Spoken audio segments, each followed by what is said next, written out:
ሁሉም በላይ ላመሰግነው እንፈልገው እግዚአብሔርን ነው።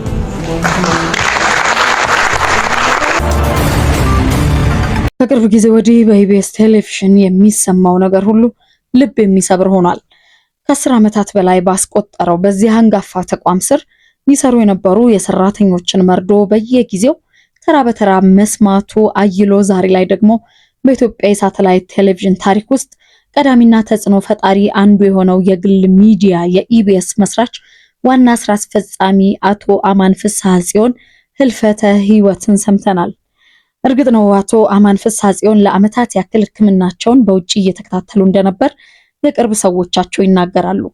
ባደረባቸው የካንሰር ህመም ምክንያትም ለረጅም ጊዜ የኬሞ የህክምና እርዳታ ሲደረግላቸውም ቆይተዋል። ዛሬ ደግሞ ማለትም የካቲት 4 ቀን 2018 ዓ.ም ግብግቡ አቅቷቸው መሸነፋቸውን ሰማን።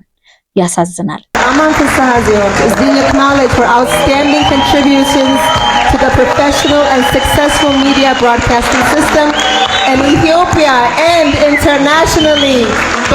በጣም ያንሰዋል።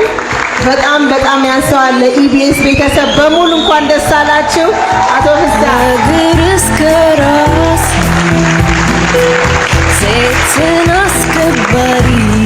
በጣም አመሰግናለሁ ኢትዮ አሜሪካን ቼምበር ኦፍ ኮመርስ እንደዚህ አይነት የሪኮግኒሽን ጊዜ በማዘጋጀታችሁ እጅግ በጣም በክብር አመሰግናለሁ።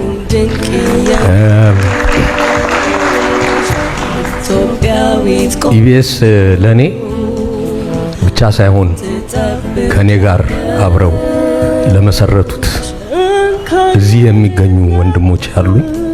አንዴ እየተነሱ ብታጨበጭቡላቸው ደስ ይለኛል። ኖህ ፍስሐ ጽዮን አንዴ ተነሳ።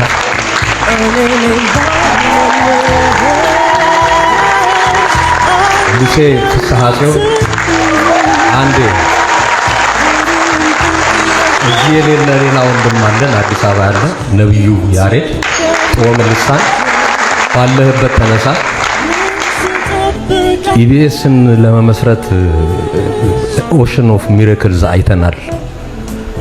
ከሁሉም በላይ ላመሰግነው እንፈልገው እግዚአብሔርን ነው። ቀላል ጉዞ አልነበረም፣ የፈተና ጉዞ ነው። ከመጀመሪያውም ሲነሳ ሚሽን ኢምፖሲብል የሆነ ተቋም እንድንመሰርት እንግዲህ ቪዥኑ ሲመጣልን አይሆንም የሚለው ይበዛ ነበር እና ያንን አይሆንም የሚለውን የሐሳብ ማዕበል እንድናሸንፍ እና ያን ማዕበል ደግሞ እንድናስፈጽም ያን ራዕይ የሰጠንን እግዚአብሔር አመሰግናለሁ።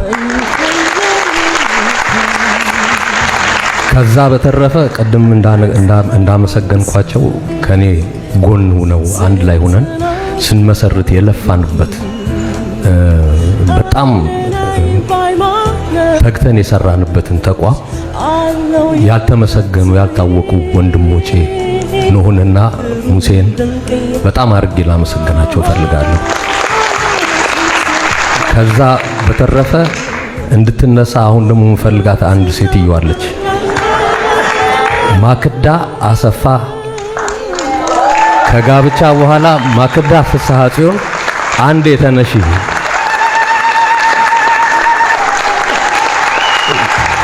በጣም ከኢቢኤስ ሳክሴስ ጀርባ እና ከኔም ጎን ለ26 ዓመት የቆመች ውዷ ባለ አቶ አማን ለኢትዮጵያ ሚዲያ እድገትና ለኢቢኤስ ስኬት የማይተካ ሚና የተጫወቱ የታላቅ ራዕይ ባለቤት ብርቱ ሰው እንደነበሩ የኢቢኤስ ቴሌቪዥን ማኔጅመንት ባወጣው መደበኛ መግለጫ ጠቁሞ ዛሬ እንደ ቤተሰብም እንደ ጣቢያም ብናጣም የአቶ አማን ፍስሐ ጽዮን ራዕይ ይቀጥላል ሲልም አስታውቋል።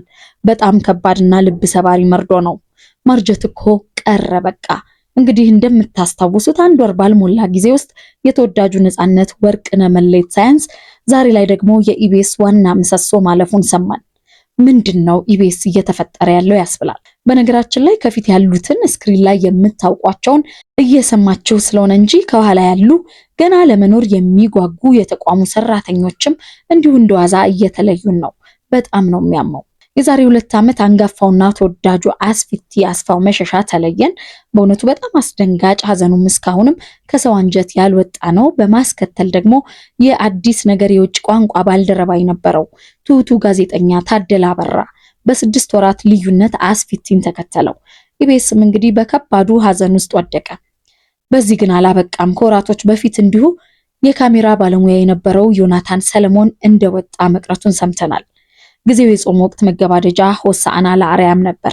ይህ የካሜራ ባለሙያ ታዲያ በአማራ ክልል የሀገራዊ ምክክር ኮሚሽን በባህር ዳር ለነበረው ተልእኮ ስራውን በአግባቡ ተወጥቶ በዛውም የሆሳዕና በዓልን እዛው በስራው ላይ ካገኛቸው ባልደረቦቹ ጋር ማክበሩን የሚገልጽ ፎቶ በማህበራዊ ትስስር ገጹ ያጋራል።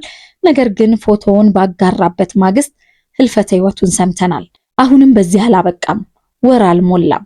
ጥር 8 ቀን 2018 ላይ ይኸው ተመሳሳይ መርዶን ተረዳን።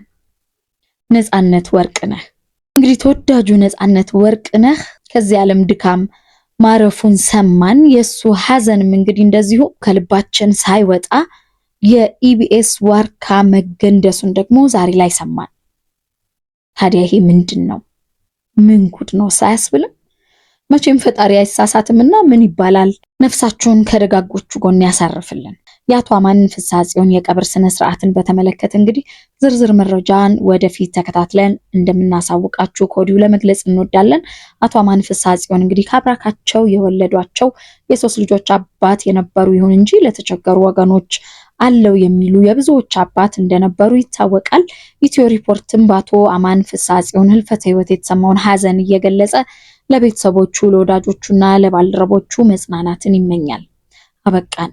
እና ያንን አይሆንም የሚለውን የሐሳብ ማዕበል እንድናሸንፍ እና ያን ማዕበል ደግሞ እንድናስፈጽም ያን ራዕይ የሰጠንን እግዚአብሔር አመሰግናለሁ።